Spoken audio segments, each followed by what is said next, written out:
Okay, सब लोगों को very very good evening and I welcome you all again to TLS Online. So, in the last lecture, we were discussing about the animal tissue culture. तो animal tissue culture पे हम लोग बात कर रहे थे. तो now हम लोग आज बात करने वाले हैं आगे जो टॉपिक्स हैं जैसे कि माइक्रो कल्चर क्या होता है, मैक्रो कल्चर क्या होते हैं एंड एनिमल क्लोनिंग क्या होती है, हम इस पे बात करने वाले हैं आज. ओके, तो once again very good evening to all. So let's start our discussion with the micro carrier culture.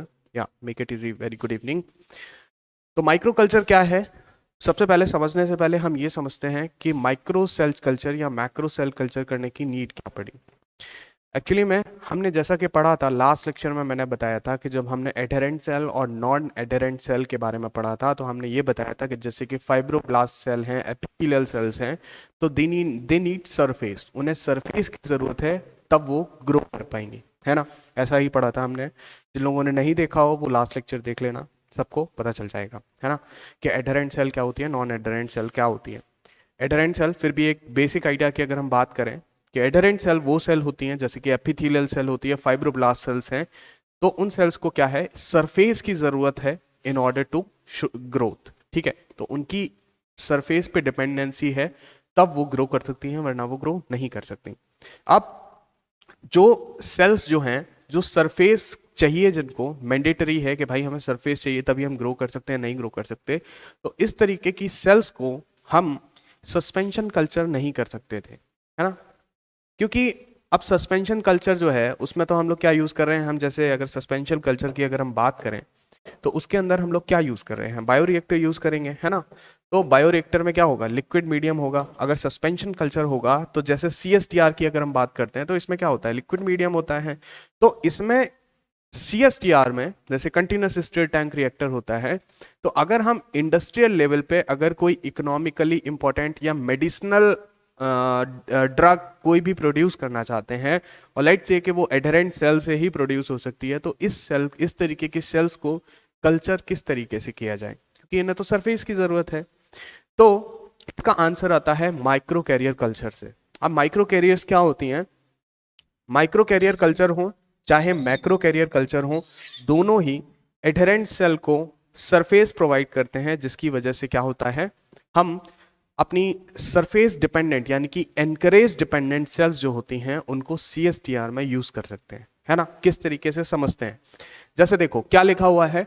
अगर हम डेफिनेशन की ही बात करें तो क्या लिखा हुआ है, micro carriers provide surface matrices that enable attachment of the adherent cell to form cell microculture complex suspended in the growth medium. तो माइक्रोकल्चर्स जो हैं वो क्या है, एक तरीके के कैरियर्स हैं जिनके ऊपर क्या कर रही है, सेल ग्रो कर रही है ना. मतलब सीन जो है वो कुछ इस तरीके का है. अगर मैं आपको दिखाऊं तो सीन जो है वो एग्जैक्टली कुछ इस तरीके का है. ये जो नेट टाइप में अगर आप देख रहे हो तो ये हमारा क्या है, माइक्रो कैरियर कल्चर है, माइक्रो कैरियर है, जिसके ऊपर अगर हम देखें तो सेल्स जो हैं वो सरफेस पे क्या है, अटैच्ड हैं और क्या कर रही हैं, ग्रो कर रही हैं. अल्टीमेट एम हमारा यही था कि एडहेरेंट सेल को सरफेस चाहिए तभी वो ग्रो कर सकती हैं. तो अगर हम इस बीट को ऐसी बहुत सारी अगर बीट्स बना लें और फिर उसको लिक्विड मीडियम में CSTR के अंदर अगर सस्पेंड कर दें तो क्या हो जाएगा, हमारी जो एडहेरेंट सेल हैं वो भी क्या कर जाएंगी, ग्रो कर जाएंगी. So this was just a basic idea behind कि क्यों माइक्रो कैरियर कल्चर किया गया. क्लियर? आई थिंक सब लोगों को समझ में आया होगा कि क्यों हमें माइक्रो कैरियर कल्चर कर रहे हैं. अब बात करें कि हमने बोला micro carrier culture and macro carrier culture, तो दोनों में डिफरेंस सिर्फ इस बात का है कि किस बीट का साइज क्या है, किस तरीके की बीट्स को हम यूज कर रहे हैं. सबसे पहले तो ये जानते हैं कि जो बीट्स हैं वो मतलब जो माइक्रो कैरियर हैं वो किस चीज के, किस मटेरियल के बने हुए हैं. तो माइक्रो कैरियर जो होते हैं वो ग्लास के भी बने हो सकते हैं, di ethyl amino ethyl DEAE dextran का बना हो सकता है, एक्राइल अमाइड का भी बना हो सकता है, पॉलीस्टाइरीन का भी बना सकता है, कोलेजन का भी बना सकते हैं, एल्जिनेट की बना सकते हैं. यानी कि अगर सीधे सीधे सिंपल वर्ड्स में अगर बात करें तो जो भी पॉलीमराइज हो सकता है हम उसको क्या कर सकते हैं, एक तरीके से माइक्रो कैरियर बना के यूज कर सकते हैं. क्लियर? क्लियर।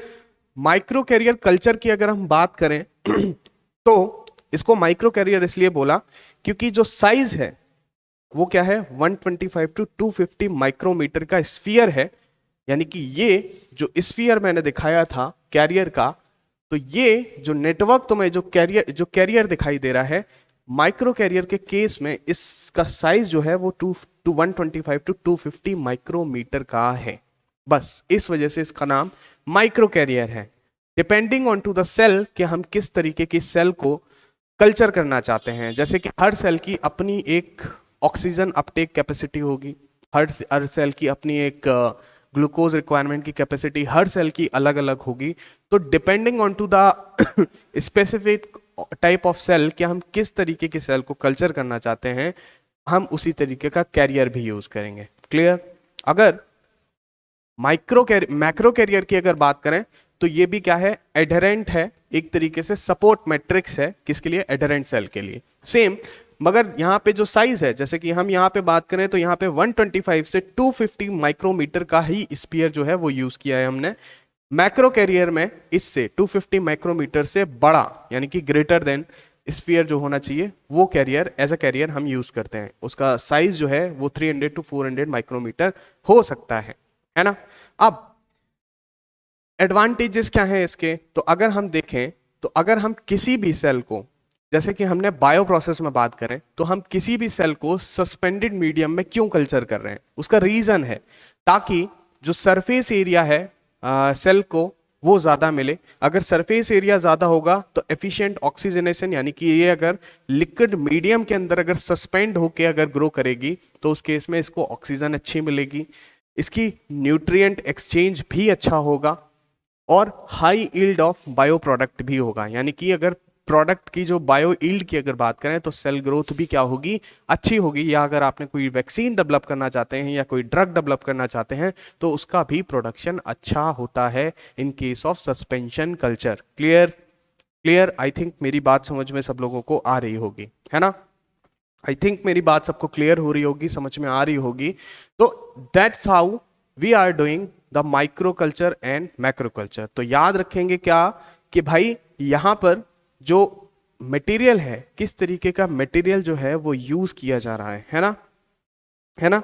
तो अगर अब जब जो एडहेरेंट सेल की जो सरफेस पे अटैचमेंट वाली जो प्रॉब्लम थी वो हमने सॉर्ट आउट कर दी with the help of micro carriers, तो अब इस तरीके की कोई भी एडहेरेंट सेल जो होती है उसको हम क्या कर सकते हैं, लार्ज स्केल पे क्या कर सकते हैं, स्केल अप कर सकते हैं, है ना, स्केल अप कर सकते हैं। और यहां पर एक खास बात और है कि माइक्रो कैरियर्स का जब यूज किया जाता है तो हम सेल की ग्रोथ जो होती है ना उसको भी कंट्रोल कर सकते हैं, बहुत प्रिसाइजली उस चीज को कंट्रोल किया जा सकता है। क्लियर। आई थिंक सब लोगों को मेरी बात समझ में आ रही होगी। Clear. So this was, I think, मुझे नहीं लगता कि इससे ज्यादा आपसे माइक्रो कैरियर और मैक्रो कैरियर में पूछेंगे। ठीक है, तो एक बेसिक आइडिया, एक बेसिक आउटलाइन पता होनी चाहिए, क्योंकि बहुत ज्यादा गेट में क्वेश्चन आता हुआ नहीं है, आज तक नहीं पूछा गया, लेकिन फिर भी कोर्स में दिया गया है तो इसलिए पढ़ाना जरूरी है, पढ़ना जरूरी है ना। आज नहीं पूछा है, शायद बाद में पूछ लें।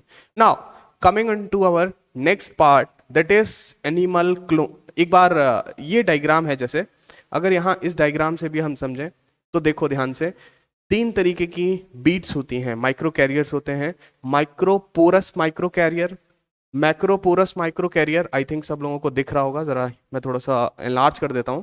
तो microporous micro carrier, macroporous micro carrier and non porous micro carrier. तो माइक्रोपोरस माइक्रो कैरियर्स में देख रहे हो कि पोर साइज जो है वो थोड़ा सा छोटा है।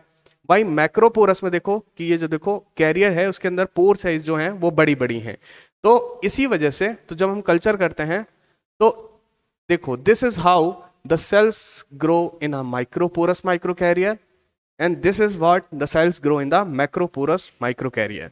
तो मैक्रोपोरस और माइक्रोपोरस में अगर बात करें तो मैक्रोपोरस माइक्रो कैरियर के अंदर सेल ग्रोथ अच्छी होती है, बायो प्रोडक्ट का फॉर्मेशन एफिशिएंट होता है। क्यों? क्योंकि यहां पर तुम देख पा रहे हो कि सरफेस जो है उसके अंदर पोर्स बड़ी बड़ी हैं, तो इसके अंदर क्या होता है, सबस्ट्रेट भी इजीली एंटर करेगा, ऑक्सीजन का भी एक्सचेंज अच्छा होगा, न्यूट्रिएंट का भी एक्सचेंज क्या होता है, अच्छा होता है। इसी वजह से दोनों की बात करें, माइक्रोपोरस माइक्रो कैरियर की और मैक्रोपोरस माइक्रो कैरियर की अगर बात करें, तो एफिशिएंट बायो प्रोडक्ट का फॉर्मेशन कहां हो रहा है, मैक्रोपोरस माइक्रो कैरियर के अंदर होता है। क्लियर? क्लियर? मेरी बात समझ में आ रही है सब लोगों को? मेरी बात समझ में आ रही है? मेरी बात समझ में आ रही है? तो देखो, एक जनरल आउटलाइन समझो कि क्या है कि पहले हमने जो सेल्स को हम कल्चर करना चाहते हैं एज अ माइक्रो कैरियर, हमने उन सेल्स को आइसोलेशन किया, लैब लेवल पे हमने उनको क्या किया है, कल्चर किया है ना। लैब लेवल पे कल्चर करने के बाद हमने उनको माइक्रो कैरियर्स के ऊपर अटैच करा दिया है और उन सेल्स की फिर उनको क्या किया है, लार्ज स्केल पे क्या कर दिया है, हमने लैब स्केल से उठा के उनको पायलट स्केल या इंडस्ट्रियल स्केल पे क्या करना शुरू कर दिया है, कल्चर करना शुरू कर दिया है। तो इस तरीके से हम किसी भी एडहेरेंट सेल को, किस लिए था, माइक्रोपोरस एंड मैक्रोपोरस, किसी भी एडहेरेंट सेल का कल्चर कराने के लिए। तो माइक्रोपोरस और मैक्रोपोरस कल्चर जो होते हैं वो बेसिकली क्यों किए जाते हैं, इंटरफेरॉन का प्रोडक्शन अगर हमें करवाना हो तो हम इसकी वजह से कर सकते हैं। जैसा कि हमने हाइब्रिडोमा टेक्नोलॉजी में मोनोक्लोनल एंटीबॉडी पढ़ी थी, तो जो हाइब्रिड सेल्स बनती हैं, कुछ हाइब्रिड सेल, जो हाइब्रिड सेल हैं वो भी क्या होती हैं, एडहेरेंट सेल्स होती हैं। जो हाइब्रिडोमा टेक्नोलॉजी में हमने पढ़ी थी कि स्प्लीन की वो प्लाज्मा सेल और हमने क्या लिया था, ट्यूमर सेल्स को लेके फ्यूज करा दिया, तो जो हाइब्रिड सेल बनी वो भी क्या होती है, एडहेरेंट सेल होती है। तो जो मोनोक्लोनल एंटीबॉडी का इंडस्ट्रियल लेवल पे जो प्रोडक्शन है वो भी किसकी हेल्प से होता है, इन्हीं माइक्रोपोरस कैरियर की वजह हेल्प से ही हम उन्हें इंडस्ट्रियल लेवल पे एंटीबॉडी का प्रोडक्शन करवा पा रहे हैं फॉर द थेराप्यूटिकल यूज, है ना, है ना? अरे बोलो भाई, ठीक है, क्लियर है ना? क्लिनिकल और थेराप्यूटिकल यूज के लिए हमने क्या किया, मोनोक्लोनल एंटीबॉडी का प्रोडक्शन जो इंडस्ट्रियल लेवल पे होता है वो माइक्रोपोरस या मैक्रोपोरस कल्चर की हेल्प से ही होता है। क्लियर? आई थिंक मेरी बात सब लोगों को समझ में आ गई होगी। Now coming on to the next part which is animal cloning. तो अगर हम बात करें एनिमल क्लोनिंग की, तो हमने बताया था क्लोनल प्रोपागेशन, एक हमने वर्ड यूज किया था जब हम प्लांट टिश्यू कल्चर की बात कर रहे थे। तो क्लोनल प्रोपागेशन का मतलब क्या था कि हम किसी भी पर्टिकुलर प्लांट स्पीशीज के जेनेटिकली आइडेंटिफाइड क्लोन्स बना रहे हैं। सेम वैसे ही एनिमल क्लोनिंग की भी बात यही है कि हम यहाँ पर एनिमल क्लोन को बना रहे हैं और जब हम क्लोन बना रहे थे तो वहां पर जब प्लांट टिश्यू कल्चर की बात करें तो हम वहां पे क्या यूज कर रहे थे, सोमेटिक सेल्स को यूज करके क्लोन्स बना रहे थे, है ना। सेम वैसे ही जब एनिमल क्लोन्स हम बना रहे हैं तो हम क्या यूज कर रहे हैं, सोमेटिक सेल्स का यूज कर रहे हैं in order to develop a clone. हालांकि एनिमल सेल्स में इसकी लिमिटेशंस हैं, ये टफ है एनिमल सेल्स की, क्योंकि because we know that plant tissue culture में हमने बात करी थी, वी सेड दैट कि plant cells are every plant cell is totipotent in nature. So totipotent cell क्या होती थी, they have the capacity to give rise to the whole organism. But in case of animal cell culture and animal cell की बात करें तो they are not totipotent in nature. So but still हमने animal clones बनाने start किए। इसका शुरुआत जैसे देख सकते हो, सबने सुना होगा डॉली शीप के बारे में, सबने सुना होगा, है ना, सब लोगों ने सुना होगा, सब लोग जानते होंगे। बहुत 11th-12th से बेसिक क्लास से ही डॉली शीप को पढ़ाया जाता है कि भाई it was the first transgenic animal, ऐसा बोला गया था। लेकिन अगर रियलिटी में बोले तो ये फर्स्ट ट्रांसजेनिक एनिमल नहीं था। क्यों नहीं था, हम इस चीज को अभी आगे डिस्कस करेंगे और बताएंगे कि क्यों नहीं था, है ना। तो क्या है, लिखा हुआ है when complete animals are obtained from somatic cells of an animal it is called as animal cloning। तो एक somatic cell से complete organism को प्रोड्यूस करना ही क्या कहलाता है, एनिमल क्लोनिंग कहलाता है ना। अगर क्लोनिंग की बात करें तो cloning is routine in plant but in case of animals only a limited success. इसी वजह से लिखा हुआ है because the animal cells are not totipotent in nature while the plant cells were totipotent in nature. So वहां पर cloning कराना, clone propagation कराना was very easy, but in case of animals it is very tough. आगे बात करें तो example है, सबसे पहला एनिमल क्लोनिंग को एग्जाम्पल से ही समझते हैं कि डॉली शीप के बारे में बात करें तो क्या लिखा हुआ है, Dolly was cloned from a cell taken from the memory glands of the 6-year-old Finn Dorset sheep and X cell taken from a Scottish Blackface sheep. हुआ क्या था और क्या किया गया डॉली शीप को प्रोडक्शन करने के लिए, क्या किया गया एग्जैक्टली कि हमने एक एडल्ट शीप ली। समझना भाई, थोड़ा सा इंटरेस्टिंग है, थोड़ा सा सबने पढ़ लिया होगा डॉली शिप के बारे में, लेकिन थोड़ा सा हम आज अपनी तरफ से फिर से आप लोगों को थोड़ा सा एक आइडिया देते हैं। तो हमने क्या किया, एडल्ट शीप ली और उसकी मेमोरी ग्लैंड्स की, मेमोरी ग्लैंड की सेल जो थी उनको हमने आइसोलेट किया। आइसोलेट करने के बाद आइसोलेट किया और इन आइसोलेट मेमोरी ग्लैंड्स को हमने क्या किया, कल्चर करना शुरू किया, इन विट्रो कल्चर किया, है ना, कल्चर किया। साथ साथ हमने एक एडल्ट शीप से उसकी मेमोरी ग्लैंड्स की सेल को लिया, इन विट्रो कल्चर कराना शुरू किया। साथ साथ हमने एक दूसरी शीप ली और उस दूसरी शीप से हमने क्या किया, ओवम सेल ली। यहां पे क्या लिया, ओवम सेल ली गई। ठीक है, ये रहा हमारा न्यूक्लियस ओवम सेल का। अब एग्जैक्टली किया क्या गया कि इस ओवम सेल से इन्होंने न्यूक्लियस का जो इसका जो न्यूक्लियस था, ये इस न्यूक्लियस का क्या कर दिया, रिमूवल कर दिया। न्यूक्लियस इज रिमूव्ड कर दिया। और फिर क्या किया, तो जब न्यूक्लियस रिमूव कर दिया तो ये सेल कैसी हो गई, ई न्यूक्लिएटेड सेल बन गई। और फिर जो इन विट्रो मेमोरी ग्लैंड्स को हमने आइसोलेट करके हम जो कल्चर कर रहे थे, इन सेल्स को, इस सेल को और इस सेल्स को हमने क्या करा दिया, फ्यूज करा दिया। फ्यूज करा दिया। जब फ्यूज करा दिया तो एक हाइब्रिड सेल प्रोड्यूस हुई। क्या बनी, एक हाइब्रिड सेल प्रोड्यूस हुई। और इस हाइब्रिड सेल के प्रोड्यूस होने से क्या हुआ कि इसको हमने फर्दर आगे इन विट्रो कल्चर किया, है ना, है ना। अब देखना, यहां पर एक गेम है और वो गेम क्या है जरा समझना। हमने दूसरी शिप से तो ओवम सेल लिया, न्यूक्लियस रिमूव कर दिया, इन्यूक्लिएटेड सेल बना ली।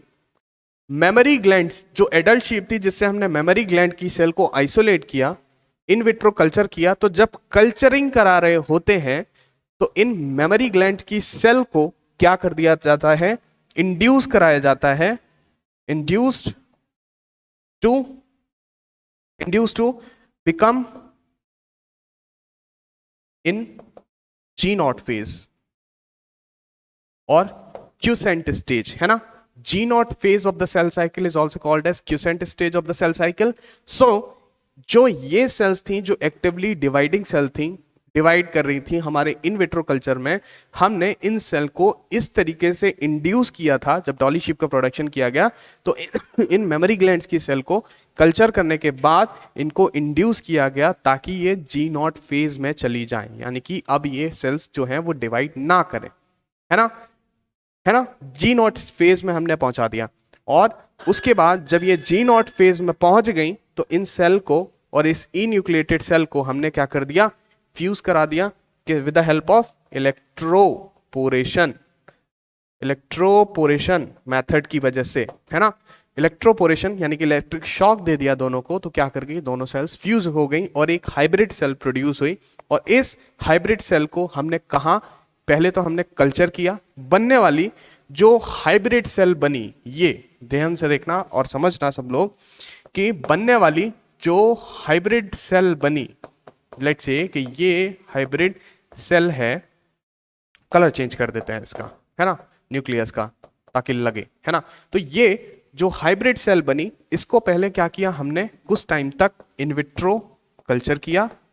इन विट्रो कल्चर किया कब तक, जब डॉली शिप का प्रोडक्शन किया गया तो जब मेमोरी ग्लैंड सेल की ली गई और इन्यूक्लिएटेड सेल यानी कि ओवम सेल को जब फ्यूज करा दिया गया, तो बनने वाली जो हाइब्रिड सेल को जब कल्चर कराया गया तो it was giving the stages of the gastrulation, है ना। इसमें मोरुला से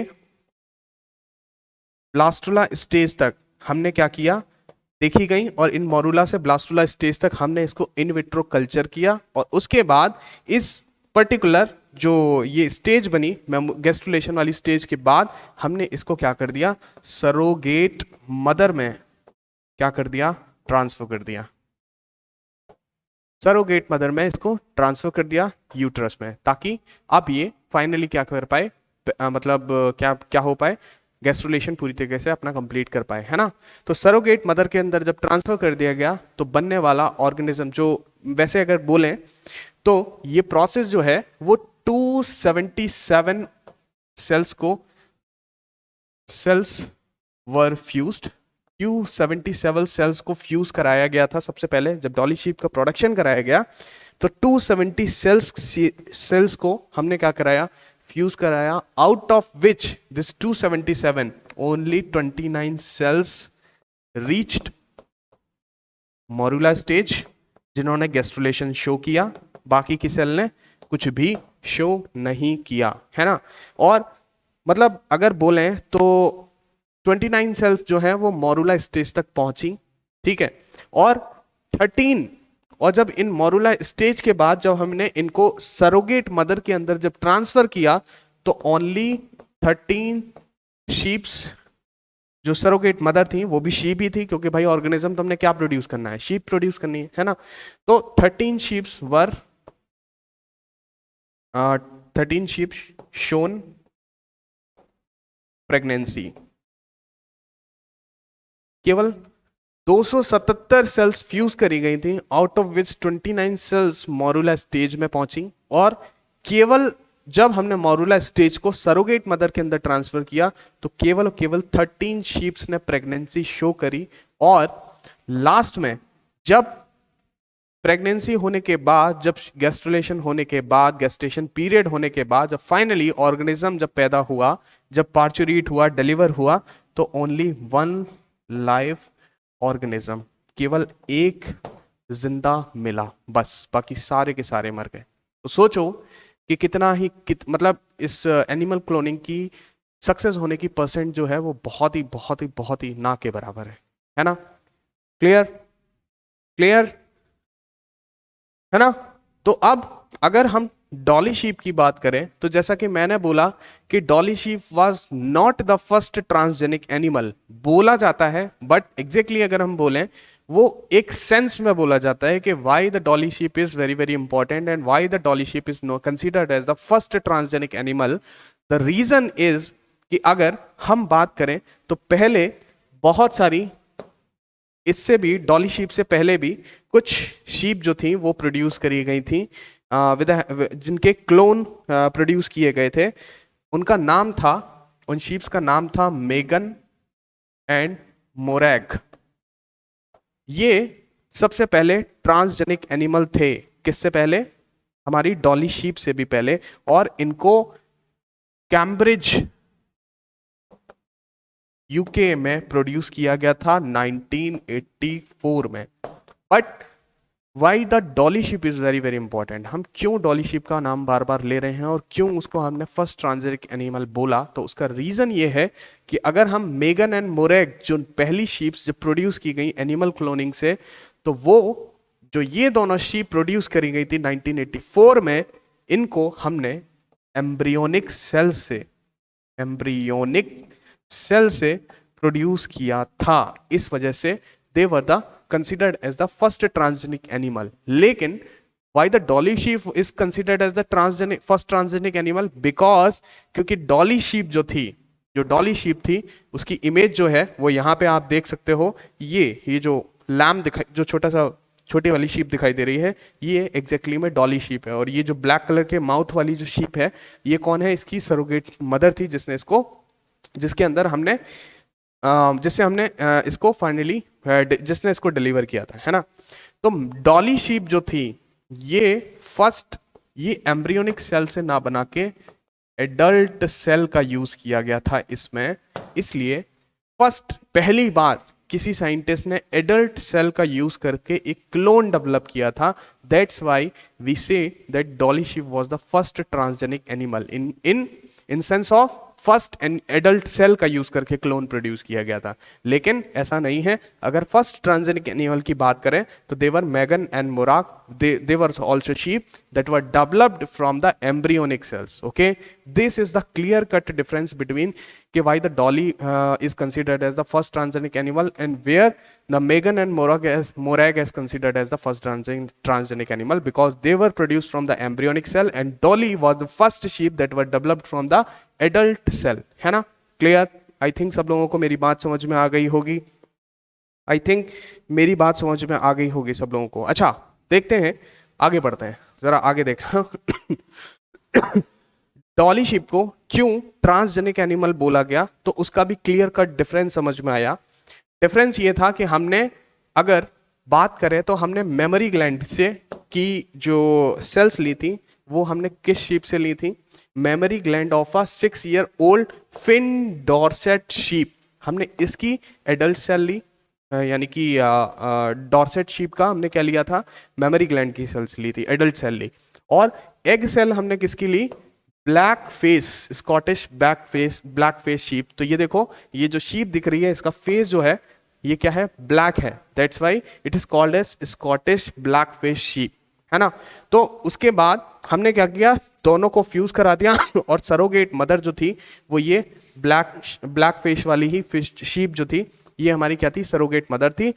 जब अगर इससे प्रोड्यूस, अगर ये ट्रांसजेनिक ना होती ये डॉली शीप, तो इसका भी फेस जो है वो कहीं ना कहीं ब्लैक आना चाहिए था। तो साइंटिस्ट का ये आइडिया था, साइंटिस्ट का ऐसा सोचना था कि Dolly was a transgenic animal because एक तो पहली बात तो जो हमने प्रोसेस किया, हमने एडल्ट सेल को और इन्यूक्लिएटेड सेल, ओवम सेल को हमने मिक्स करके एक ऑर्गेनिज्म डेवलप किया। तो पहला तो ये एविडेंस है कि हाँ हमने एक ट्रांसजेनिक एनिमल प्रोड्यूस किया, है ना। और दूसरा एविडेंस ये था कि जो डॉली शीप प्रोड्यूस हुई थी उसका फेस जो था उस पे कहीं, उसकी पूरी भी बॉडी पे क्या था? जो मतलब उसका जो कोट कलर था वो पूरा ही क्या था? व्हाइट था, एकदम ब्लैक, कोई भी ब्लैक पैच नहीं था उसके अंदर।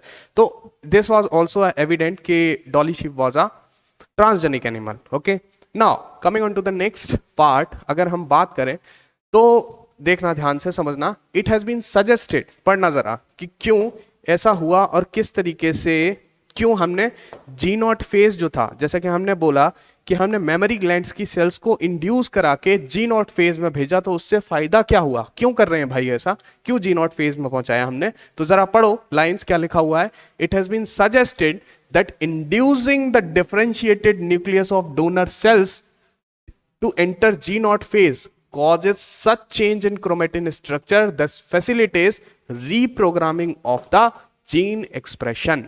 तो इस वजह से आई थिंक आप लोगों को मेरी बात समझ में आई थी कि जिन सेल्स को हमने इंड्यूस करा के G0 फेज में भेजा, तो G0 फेज में पहुंचने के बाद क्या हुआ? Reprogramming of the gene expression, यानी कि सेल्स जो हैं वो रीप्रोग्राम हो गई है जीन एक्सप्रेशन देने के लिए। इस वजह से इन सेल्स को, जिनको मेमोरी ग्लैंड्स की सेल्स को, जिनको हमने जी नॉट फेज इंड्यूस करा के पहुंचाया, तो जी नॉट फेज में पहुंचाने का मेन रीजन ये था कि facilitates the reprogramming of the gene expression. therefore if nuclei from G naught cells were transferred into enucleated oocytes, the resulting diploid cell may be expected to develop like a normal zygote into a normal cell, but it's a hit and trial process। तभी तो मैंने बताया कि 277 sales को fuse किया, 29 sales जो थी, केवल 29 सेल्स जो थी वो केवल ब्लास्टुला और मोरुला स्टेज में पहुंच पाई। ओनली 13 सेल्स जो थी वो क्या, ओनली 13 सेल्स जो थी या 13 शीप्स जो थी, उन्होंने क्या की? प्रेगनेंसी शो करी और केवल एक लाइव ऑर्गेनिज्म प्रोड्यूस हुआ। तो it's a hit and trial process, बहुत सक्सेस होने के चांस बहुत ही कम है इसके, है ना। ओके, तो जो हम सेल को इंड्यूस करा रहे हैं जी नॉट फेज में अंदर और इन्यूक्लिएटेड oocytes के साथ जब हम उनका फ्यूजन करा रहे हैं, तो उससे हो रहा क्या आ रहा है? जो रिजल्टिंग डिप्लॉइड बन रहा है वो may be expected to develop like a normal zygote, normal zygote की तरह डेवलप हो सकता है, कोई पॉसिबिलिटी है। और हुआ भी। अगर डॉली शीप की बात करें तो it was develop from this process, है ना। क्लियर? अरे बोलो भाई, बोलो बोलो बोलो बोलो बोलो। लेकिन जो हमने डॉली शीप को प्रोड्यूस किया था उसके अंदर कुछ डिफेक्ट्स और कुछ प्रॉब्लम्स दिखाई नहीं। अब वो क्या थी, जरा समझते हैं ध्यान से। आज पढ़ ही रहे हैं डॉली शीप, तो थोड़ा डिटेल में ही पढ़ लेते हैं और समझ लेते हैं कि नॉर्मली अगर किसी शीप की बात करें तो वो, उसकी लाइफ स्पैन जो होता है वो 12 to 13 ईयर्स तक होता है। लेकिन डॉली शीप जो थी वो केवल 6 साल तक जी, 6.5 साल तक, 6.5 ईयर्स तक जिंदा रही और उसके बाद उसकी डेथ हो गई। तो जब डॉली शीप को उसके अंदर जब डिफेक्ट्स आने, कुछ प्रॉब्लम्स आनी शुरू हुई, और वो प्रॉब्लम्स क्या थी, तो जरा पढ़ो कि animals obtained by cloning showed a variety of developmental defects like heart defects, lung abnormalities and abnormal functioning of immune system। तो जो क्लोन्स प्रोड्यूस किए जाते हैं उनके साथ कुछ प्रॉब्लम्स भी होती हैं। एनिमल क्लोन्स जो हमने डेवलप किए काफी सारे, जैसे कि हमने बोला 270 सेल्स, 7 सेल्स को फ्यूज किया, तो उसमें आधी से ज्यादा सेल्स की जो हो गई वो डेथ हो गई। तो उनके डेथ होने के नंबर ऑफ रीजंस थे बहुत सारे, और जो प्रोड्यूस भी हुए, जैसे डॉली शीप की बात करें तो जो एनिमल क्लोन प्रोड्यूस भी हुई उसके अंदर भी कुछ टाइम के बाद कुछ डिफेक्ट शो हुए, और वो डिफेक्ट्स क्या आते हैं वो हम देखेंगे अभी। लेकिन अगर एक इन जनरल अगर बात करी जाए तो एनिमल क्लोनिंग में कुछ डिफेक्ट्स आते हैं, जैसे कि हार्ट से रिलेटेड डिफेक्ट्स हो सकते हैं, लंग एबनॉर्मलिटीज में लंग कैंसर हो सकता है उनको, या abnormal functions of the immune system जैसे कि अर्थराइटिस है ना, ऑटो इम्यून डिजीज है। तो इस तरीके की चीजें देखी गई। अब क्या था जरा ध्यान से देखना, why Dolly was so important, तो ये बात वही लिखी हुई है जो मैंने बताई है ना है ना। अब जरा देखना आगे समझना कि डॉली के साथ प्रॉब्लम क्या थी। जब डॉली प्रोड्यूस हुई और 1 ईयर ओल्ड की थी, तो उसके डीएनए का जब एनालिसिस किया गया, जब उसका डीएनए एनालिसिस किया गया, तो उसमें पता चला कि जो टीलोमियर्स होते हैं, जैसे कि टीलोमियर्स जानते हो ना सब लोग, टीलोमियर्स क्या होते हैं, टीलोमियर्स होती हैं डीएनए की कैप्स जो होती हैं वो टीलोमियर्स होती हैं ना, है ना। डीएनए की जो टीलोमर्स के बारे में जानते वानते हो सब लोग कि नहीं जानते हो अरे बोलो यार सब लोग, टीलोमियर सीक्वेंस जानते हो ना। ये देखो जैसे ये क्रोमोसोम है, तो तुम देख रहे हो ये जो ब्लू ब्लू कलर में जो एंड्स पे दिखाई दे रहा है डीएनए के, ये क्या होता है हाउ जी not is it because of the adult cell that has been taken for fusion reach differentiation.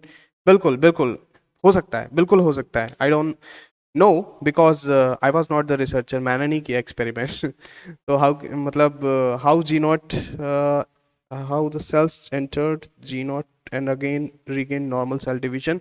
That's what happened, Shravan Kumar, that's what happened with the dolly sheep। ये तो एक्सपेरिमेंटल है भाई, इसमें मैं क्या बता दूं कि कैसे हुआ। Still the things are not clear, अभी तक क्लियर नहीं है ये सारी चीजें पूरी तरीके से, है ना। तो टीलोमेयर सीक्वेंसेस की अगर बात कर रहे थे हैं, तो टीलोमेयर सीक्वेंसेस क्या होते हैं, डीएनए के जो एंड्स हैं है ना, उन पे क्या होती हैं, ये कैप्स होती हैं जो डीएनए डैमेज को बचाती हैं, है ना।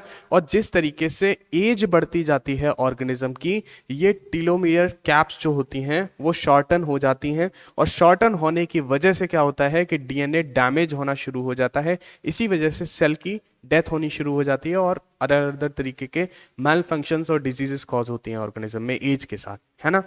तो बेसिकली क्या हुआ कि जिस डॉली शीप की हम बात कर रहे हैं उसके साथ भी यही हुआ कि जब हमने 1 ईयर ओल्ड की जब वो हुई और जब उसके डीएनए को एनालाइज किया गया, तो उसके टीलोमियर्स जो थे, जो टीलोमियर्स थे डीएनए के, वो बहुत ही छोटे छोटे से थे, बहुत छोटे छोटे से थे, कम बहुत टीलोमियर्स जो थे वो डिग्रेडेड थे पहले से, है ना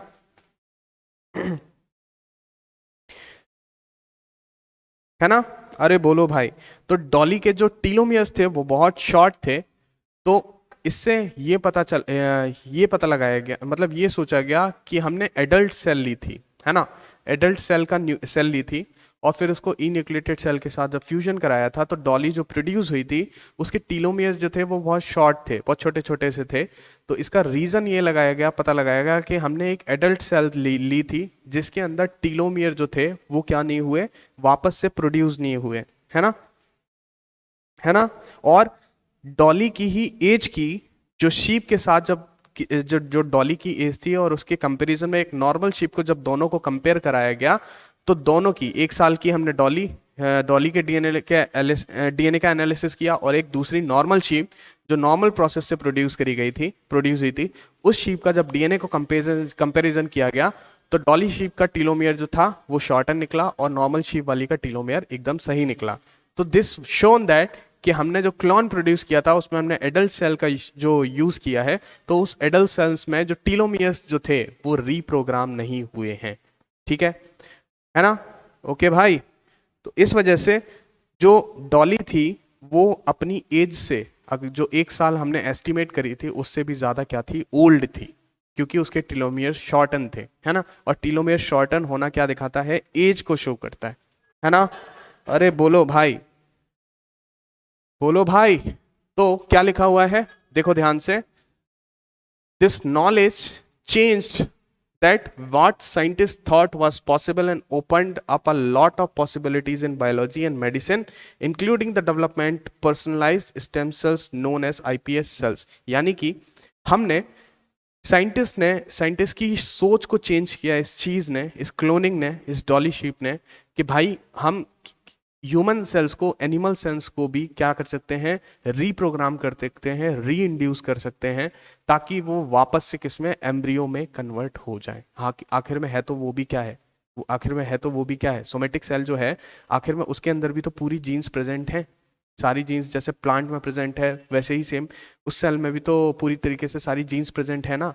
तो इस वजह से तो साइंटिस्ट को ये लगा, knowledge change that scientists thought was possible and opened up a lot of possibilities in biology and medicine, including the development of personalized stem cell known as iPS। यानी कि हम जो personalized stem cells हैं उनको भी क्या कर सकते हैं, प्रोड्यूस कर सकते हैं, साइंटिस्ट ने ऐसा सोचा। And what made Dolly so specified was that she has been made from an adult cell which no one at the time thought was possible. So मैंने बताया कि it was not the first transgenic animal, but it was considered as the first transgenic organism because it was formed from a adult cell, that's why। okay, so this was all about the dolly sheep। हालांकि इस चीज की Dolly ship जो थी, इसके साथ साथ इसके क्लोनिंग के, एनिमल क्लोनिंग के, एक्चुअली में एनिमल क्लोनिंग क्यों करी जा रही है, तो उसके कुछ रीजंस थे। क्या रीजंस थे, जरा पढ़ो। Why cloning in many situations highly desirable, since this allows the techniques hold a great promise in genetic research, especially in the understanding of the aging and curing of the genetic diseases। तो aging कैसे हो रही थी इस बात का पता study करने के लिए, या जेनेटिक डिजीज जो होती हैं उनकी स्टडी करने के लिए एनिमल क्लोनिंग जो थी वो करी गई थी, इसलिए इंपॉर्टेंट थी कि why we are doing very much interested in doing the animal cloning.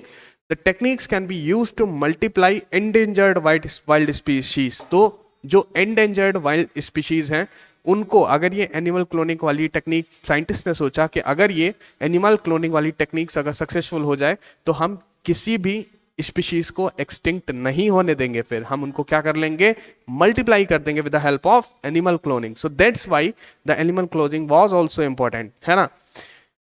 Even newly extinct species that can be resurrected by using their frozen tissues for cloning, this has been demonstrated in case of a wild goat that was declared extinct 9 years ago।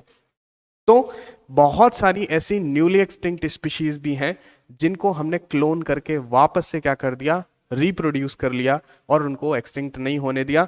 तो scientist ने इस चीज का दावा किया कि भाई हम अगर एनिमल क्लोनिंग, अगर हमारी चीज सक्सेसफुल हो जाती है, एनिमल क्लोनिंग वाली प्रोसेस अगर सक्सेसफुल हो जाती है, तो हम किसी भी स्पीशीज को या किसी भी पर्टिकुलर ऑर्गेनिज्म को एंडेंजर्ड या एक्सटिंक्ट कभी नहीं होने देंगे, हम उसको वापस से रिप्रोड्यूस कर सकते हैं। इवन ह्यूमन के केस में भी ह्यूमन क्लोनिंग जो है वो भी पॉसिबल है, करी गई है, ठीक है, लेकिन उसको पूरी तरीके से एकदम से बैन कर दिया गया। क्यों बैन कर दिया गया, उसका भी रीजन है। एक बात बताओ, सिंपल, बहुत लेमन लैंग्वेज में आपको मैं ये बात समझाता हूं कि जैसे अमिताभ बच्चन है, सचिन तेंदुलकर है, आप उनके क्लोन बना सकते हो, बिल्कुल प्रोड्यूस कर सकते हो, एनिमल क्लोनिंग करके उनके क्लोन्स बनाए जा सकते हैं, पूरी तरीके से पॉसिबल है। लेकिन जो सचिन तेंदुलकर या जो अमिताभ बच्चन आप क्लोनिंग करके प्रोड्यूस करोगे वो उन्हीं की तरह दिखेगा, उन्हीं की हाइट का होगा, लेकिन ये गारंटी नहीं है कि जो अमिताभ बच्चन आप प्रोड्यूस करो वो एक्टिंग अच्छी करेगा ही करेगा, इसकी कोई गारंटी नहीं है। और जो सचिन तेंदुलकर आप क्लोनिंग करके प्रोड्यूस करोगे वो अच्छी क्रिकेट खेलेगा, इसकी भी गारंटी नहीं है।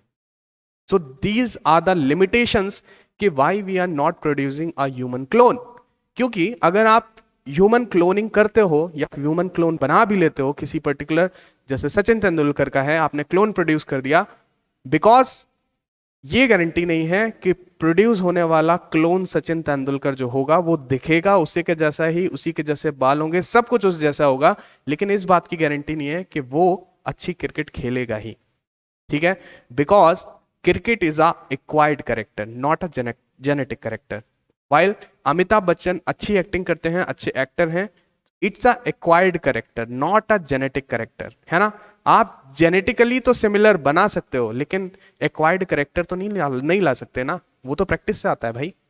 Are you getting my point कि why the animal cloning was totally banned. Clear, मेरी बात समझ में आई है ना. हाँ बिल्कुल, they can be they will be phenotypically same, they will be genotypically same, but the problem is that the cloned Amitabh Bachchan may not be a good actor in the future. शायद वो actor ना हो, वो पता चला एक जेब कतरा बन जाए, तो है ना. तो इस तरीके की प्रॉब्लम्स क्रिएट हो सकती हैं. ठीक है, clear. So that's why the adult human cloning was totally banned. It was ethically wrong. बिल्कुल बिल्कुल बिल्कुल बिल्कुल. So this was it for the animal cloning. इससे ज्यादा कुछ नहीं पूछा जाएगा, ना ही इससे ज्यादा कुछ पढ़ना चाहिए मेरे हिसाब से गेट के लिए. This was it. Thank you so much for being with me. I hope आप सभी लोगों को चीज़ें क्लियर हुई होगी, है ना. और मैं कोशिश यही करता हूँ कि मैं थोड़ा सा लेक्चर को थोड़ा सा सिंपल रखूँ, क्योंकि यार गेट में बहुत ज़्यादा आज तक क्वेश्चन पूछे नहीं जाते हैं एनिमल टिश्यू कल्चर से, but still it's in the course, then we have to complete it. Okay, हमें पढ़ना चाहिए फिर भी, कम से कम एग्जाम में नहीं पूछा जा रहा है, अपनी नॉलेज के लिए ही पढ़ लेते हैं. ठीक है, thank you so much for being with me. Bye bye, take care all. फिर से मिलेंगे किसी नए टॉपिक के साथ, तब तक बने रहें. अगर वीडियो पसंद आया हो तो प्लीज़ लाइक कर देना, कमेंट कर देना, चैनल को सब्सक्राइब कर लेना, and stay to our channel and stick to our channel for the more updates. Thank you so much for being with me. Bye bye, good night all and happy Diwali all.